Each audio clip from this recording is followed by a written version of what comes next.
Hello everyone, I am Tacet, and today I'm going to be going over the Cutthroats and Canines Gems of War event, in which the Scurvy Seadog is added to the game. Mark. Anyways, so Red Yellow Arcanes, it's an epic troop, so they're only 200 glory each, cheapest they'll ever be, so good time to go stock up on them. If you need them for anything earlier on in the game, you'd want to throw it into either a Valkyrie or into the Scurvy Seadog himself. Later on in the game, you'd probably want to throw into the Divinia that was just added last week if you didn't already get that fully traded. Anyways, as far as this troop, it is basically just like a Mercy, except weaker, but for a different color. Similar as the Taipon that ended up coming in a couple weeks ago. It transforms all greens to blue, which is of course a different color than any of the other ones that have previously been available, and it ends up doing gold, which is based on 1 plus whatever its magic is how much gold it ends up giving. This could be potentially useful in that it's the quickest possible gold gain in the entire game, so anything that ever comes into the future that is boosted based on gold, or of course anything already existing that is boosted based on gold, is going to be particularly decent with this, as it's going to get the gold immediately, since it has Empowered on its final trait, which allows you to cast it from the very first turn. So if you have green to blue aligned immediately, you'll get a very huge burst of mana just from the start, so pretty nice to have.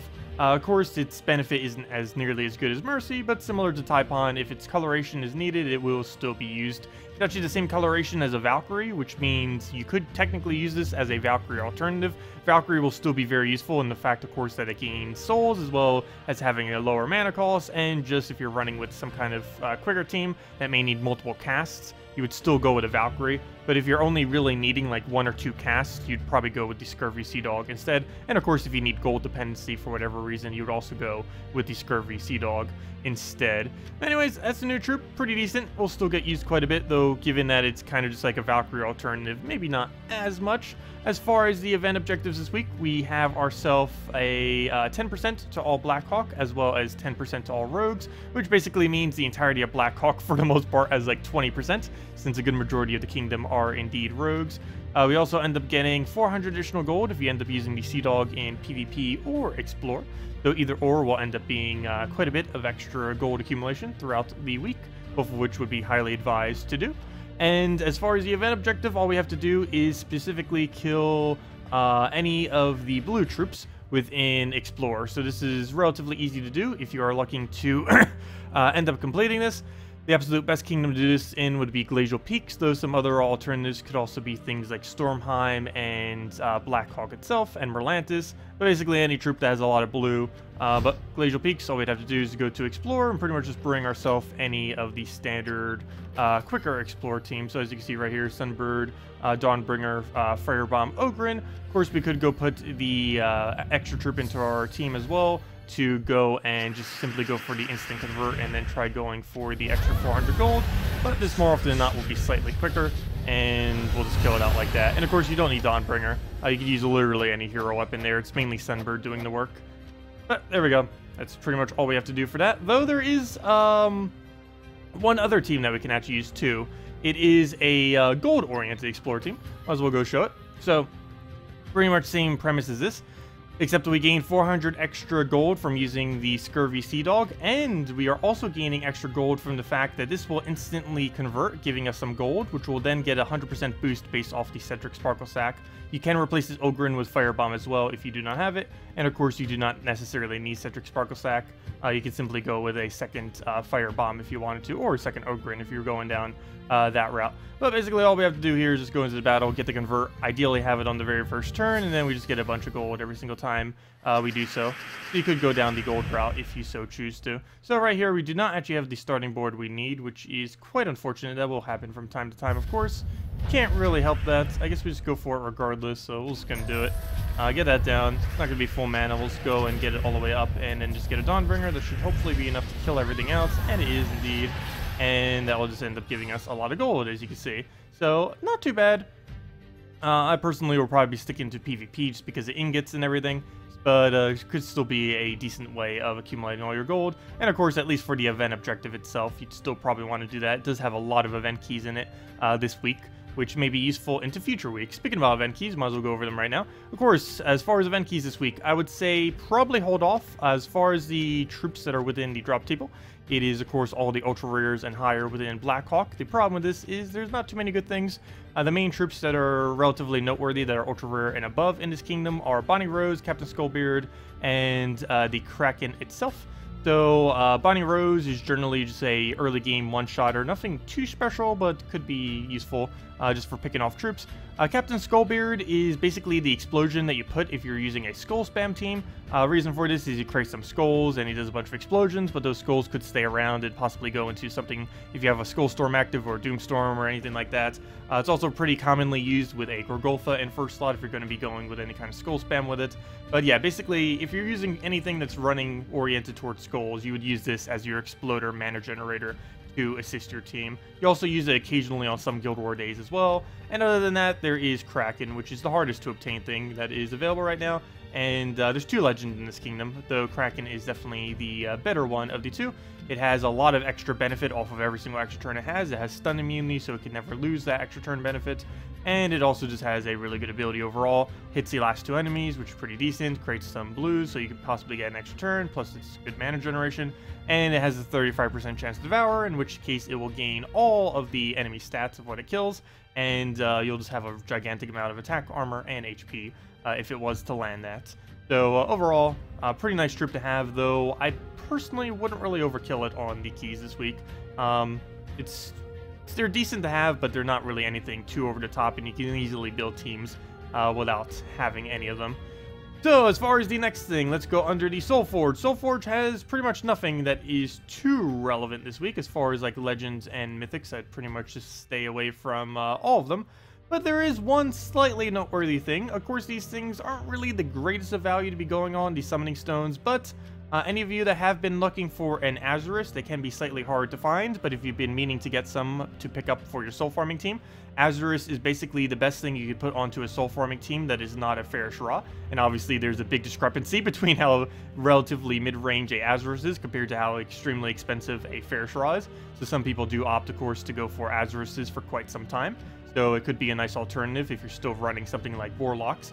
But basically, Dragon Soul triple Azurus or Dragon Soul double Azurus with a fully traded Umberwolf tend to both be decent. To keep in mind, for Azurus stats to be good, you do have to fully trade him, and he is an epic, so it is a little bit towards the more expensive side, mid-range kind of area, but still really, really nice to have. It's the best thing that currently has Necromancy. So main reason for this is as that magic link, which allows you to easily get up something like a Dragon Soul to get your mana up just ever so slightly quicker. And it's just, if you're planning on long term of farming for like tens of hours for soul farming, it's definitely a good idea to try picking them up. And this is one of the only focus ways they can really do it, other than if it ever comes through event keys, which is going to be a long while from now. So could be worth considering if you do desperately need them, as it is available. Other than that, we have a new, well, kind of new, Gamemode coming this Friday. It's going to be bringing in a new Dwarven class, which is going to be quite a bit of fun. Should actually be a pretty decent class. Not like one of the absolute greatest, but it's going to be at least useful to a degree.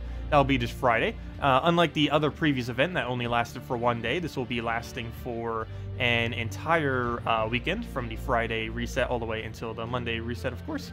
So basically just the entire weekend.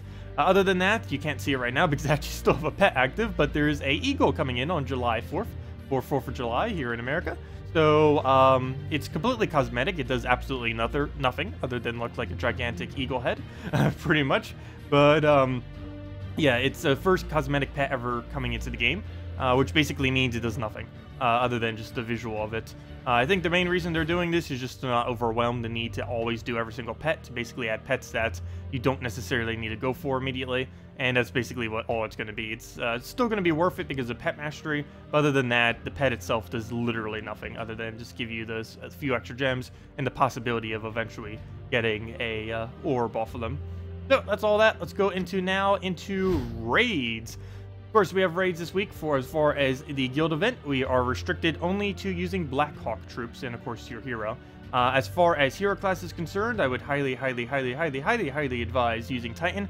Titan is basically 90% of the time, if not higher, the go-to hero class to be using for both raids and invasion, particularly for raids.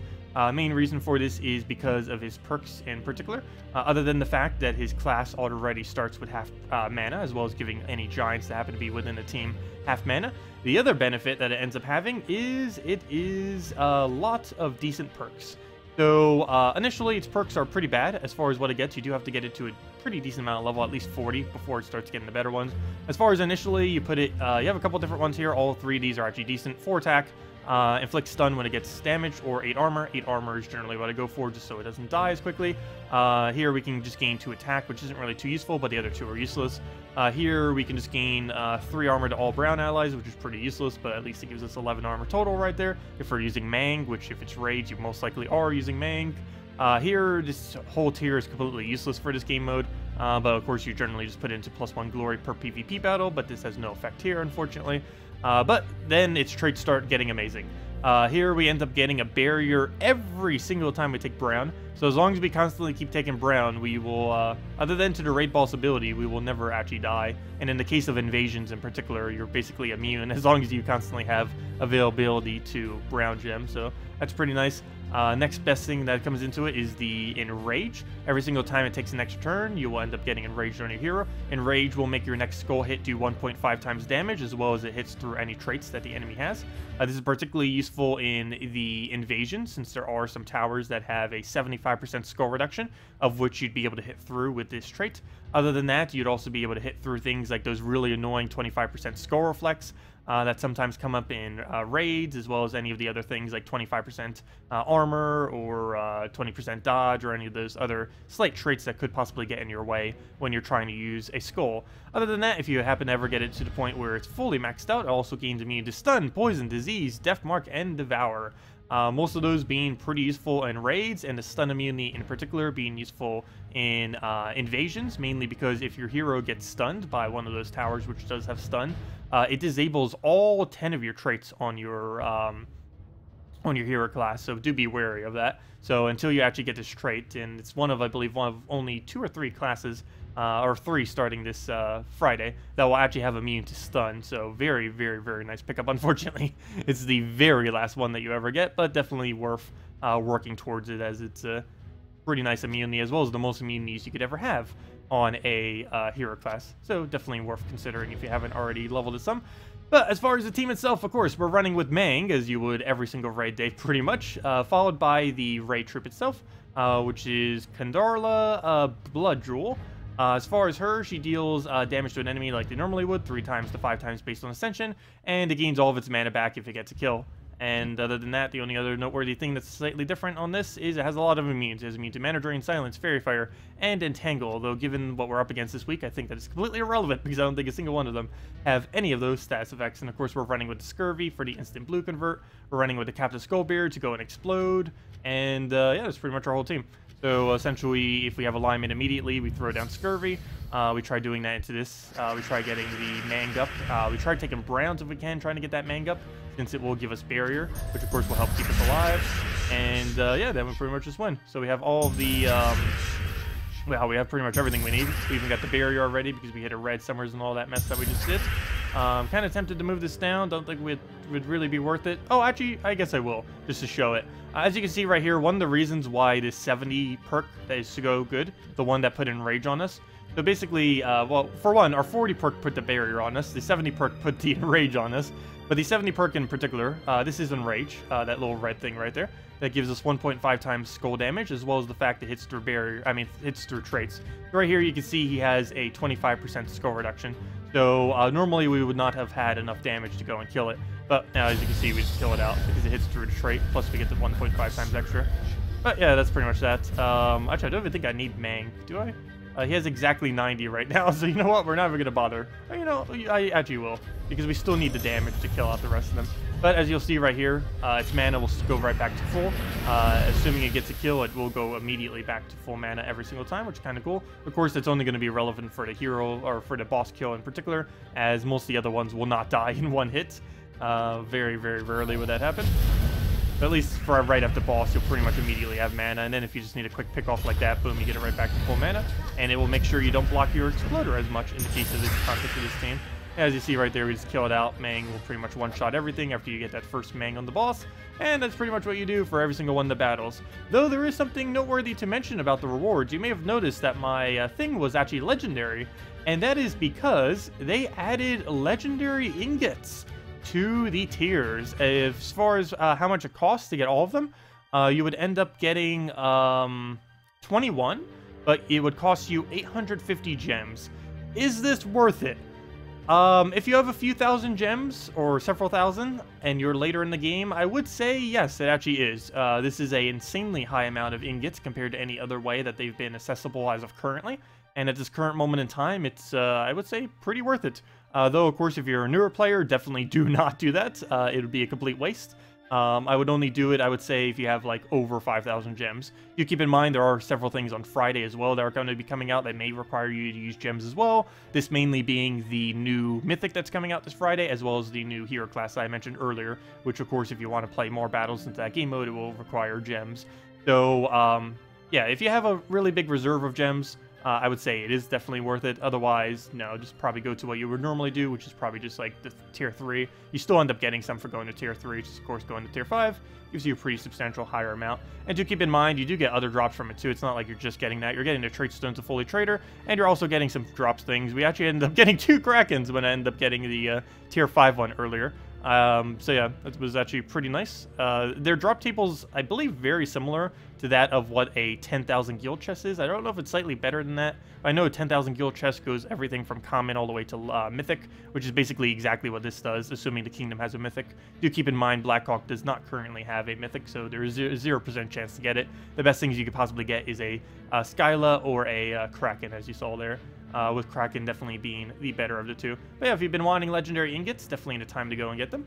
Anyways, though, let's go into a bunch of teams now. And the first one I actually want to go into is one you've already seen before, but I want to show off what the weapon looks like now. Of course, we've just bought a lot of legendary ingots, so we now have a +8 Divine Protector. So I kind of just wanted to show what this does. Keep in mind, one of the perks that it actually has is a little bit interesting. It could be considered a bad or a good perk. Oh, I keep clicking on the wrong one. Upgrade. But it is explode a random yellow gem with this. So, of course, I don't think we previously know if this was going to be really good or really bad. The answer is it's really bad. No, it's not awful, but it's it kind of changes how you use the weapon in a way. So we'll go to full mana right here. So basically what will happen is it will go and do our normal gem spawn that we have of all the reds and all the yellows. But then what it's going to do is it's going to then explode a random yellow gem. The problem with this is it explodes the gem after we've already put everything else onto the board. So basically we could get it 5 times right there or somewhere. It's like right here. We could get it 5 times yellow. And then it'll just decide to explode a random yellow, and well, if it explodes one of these, well, there goes the extra turn that we could have had. So basically, it's going to guarantee you that you get at least some mana if it misses, but it's going to make it harder overall to get an extra turn with. So in a way, it makes the weapon stronger and weaker at the exact same time. Though overall, I'd have to say specifically the explosion makes it weaker, which is kind of weird to think about, but it pretty much does do that. Though, do keep in mind, the curing aspect of it's pretty nice. It now has cleanse every single time we cast it. And not only that, but if we get it all the way to +9, it gains barrier every single time we cast it as well. Essentially meaning our hero would perpetually have barrier, meaning it would basically never die. So, overall, I'd still say it is definitely worth getting it all the way maxed. But yeah, I don't know if they're going to be modifying this at all in the future, but as you'll see right here, it ends up doing one of those explosions. It can be helpful sometimes, but of course, there are going to be those times where it basically just takes away what should have been an extra turn for you, which if you didn't have the beneficial perk or beneficial perk, it will you could have had it, but then it takes it away from you. It's just kind of weird how it is. Yeah, overall, I have been enjoying using it since the change that I just got from it. I feel like if you're using it not with Divine Hero class, it's stronger. Though if you're using it with the Divine Hero class, it's ironically weaker. It's a weird dynamic that it has, but yes. Other than that, of course, Mang would be one of your other main focuses as far as putting those legendary ingots in. That's my next target as soon as we get the barrier on this thing. That's pretty much what the new weapon, or not new weapon, but the weapon with the explosion looks like. So if you guys want to still go for it or not, that's basically what it is. Anyways, let's go into, what am I going? Let's go back into, ooh, I hate that team. Okay, let's just go into our first team, I guess. So, right off the bat, we'll go into, I guess we'll go into the Bronze Lock version of it first. So, Bronze Lock Pistol, a weapon that is basically like Gorgoltha once you get the gold, though, of course, the problem is getting the gold, but Scurvy Seadog now has the gold, so we'll be basically using that to try to get this going. Ideally, if you were to use what we're about to do right now, you'd probably want to use it with, like, Assassin or something. Basically, something that can gain 5 gold per turn. We're not currently using a hero class that's giving 5 gold per turn, mainly because it's kind of pointless to do so. What we're utilizing is Greedy to get a bunch of gold right now. Then, ideally, we'll have green to blue alignment. I don't believe we currently do, though, but we have plenty of board clear, so that shouldn't be too big a deal. So, it doesn't look like we currently have it. So, let's go for an Explode. Clear out the board some. Looks like we have it now. Mercy ruined us. Everything ruined us. Okay. You converted out all. That's another annoying aspect too. Divine Ishbala does convert out the green, doesn't she? Let's see. How do we play this out? We don't have enough gold for it yet. Might need to try round 2 on this because it looks like we just lost our pistol, which is basically the whole premise of this team. We need to find something that's not 4 times divine. Okay, let's find something that's less overpowered. Show off the team. There we go. There's something less overpowered, and it's still 3 trophy. Okay, so let's keep our pistol alive for 5 seconds without getting it converted out immediately. So speaking about converted out immediately, let's convert that immediately. He'll have his Mercy as well, but hopefully we'll be able to clear out the board some. Actually ended up getting extra turn, got a decent amount of our gold. Let me take every extra turn off the board and then just go explode it. And we should be good to go from there. So we'll go into that, explode out the board. Ideally, we'll actually turn from this. Didn't get it. We'll go for a Mercy. Doesn't actually get any excessively good value out of it.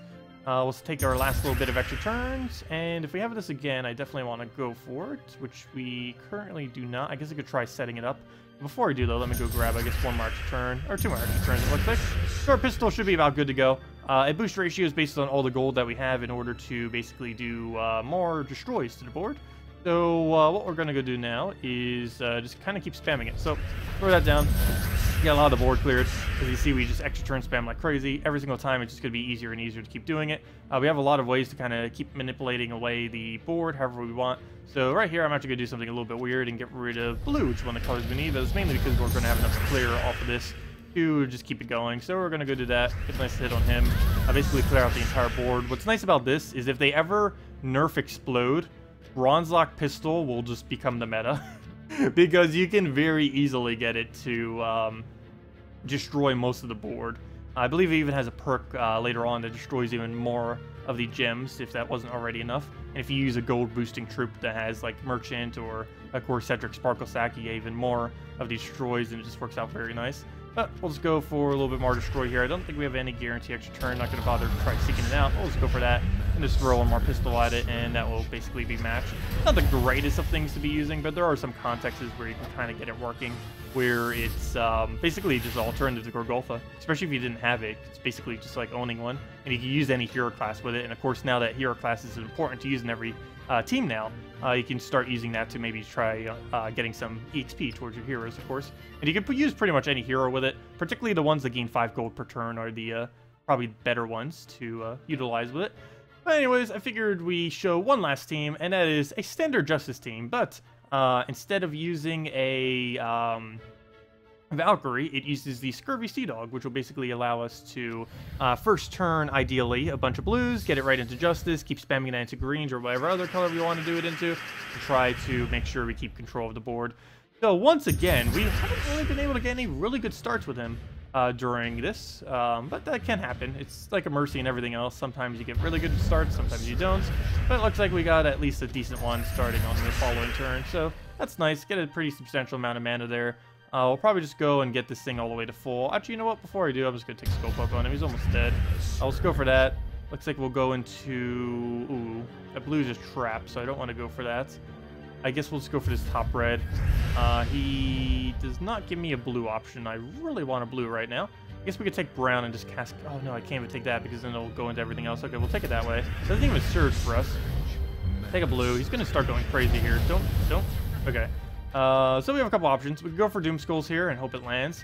We can go for green so that we have a follow-up for the thing, but we don't currently have mana for it. So you know what? I think we're going to go for Doom Skull and just hope we get lucky here. we'll go for that. Let's get our Doom Skull that we need. And it does indeed extra turn for us, so that's nice. We can go for a Doom Skull again, since we have a decent enough board here. Could backfire, but I think we will go for it. Oh, and it does indeed backfire. Yep, that's going to be awful. But I'll go for that. And it does look like we shall be defeated by Divines once again. I wonder if Divines are good right now. Let's see. Yeah, I'm not even good about it playing now. You guys know by now, Divines are literally everything right about now. Anyways, let's go show the new upgraded weapon, I guess, one last time. But anyways, yes. As far as the whole thing on is it worth going and getting the ingots, I would say. So again, it would cost 850 gems to be able to get 21 of them. Calculator, go. I didn't actually bother doing that beforehand, but what's that divided by 21? So basically, it would come down to 40.5 gems, basically, per legendary ingot. Putting it that way, is it worth it? Yes, it definitely is, assuming you have the spare amount. Compared to other methods of obtaining them, it is very, very, very slow. So if you do have any amount of reserve of gems, like stockpiled, I do feel like it is worth it. And there's currently not actually a way to buy them, which is kind of weird. Or, you know, like with actual money or anything. You can only use in-game resources for, of course, gems. Of course, you could buy gems, but there's no other actual means of getting them, really. Of course, the other, like, real free means of doing them, of course, do your standard 1.5k in PvP, stuff like that. Find them randomly in PvP. They're actually adding a new game mode next patch it's going to be having as well. We don't know really anything about it, but of course, that's going to be another way of getting ingots. But at this current moment in time, the normal methods of obtaining them are rather slow, so being able to get them for 40.5 gems each is worth it, assuming you have a reserve of them. So it is something to consider, to get Mang up, to get Divine Protector up if you still find it to be worth it, and other similar things. It could be worth considering, because there are quite a few legendary weapons out there. It's probably almost going to take longer than mythic weapons. No, probably not that long, but there's more legendary weapons than any other weapon type as of currently, so... And there are several of them out there that are potentially very useful, so it is worth considering. But anyways, guys, I believe that is everything. If you still have any other questions about anything, feel free to leave it in the comment section below, and I'll make sure to go over it. Thank you all so much for watching, and I hope you all enjoy your week, and happy 4th of July, everyone. Goodbye!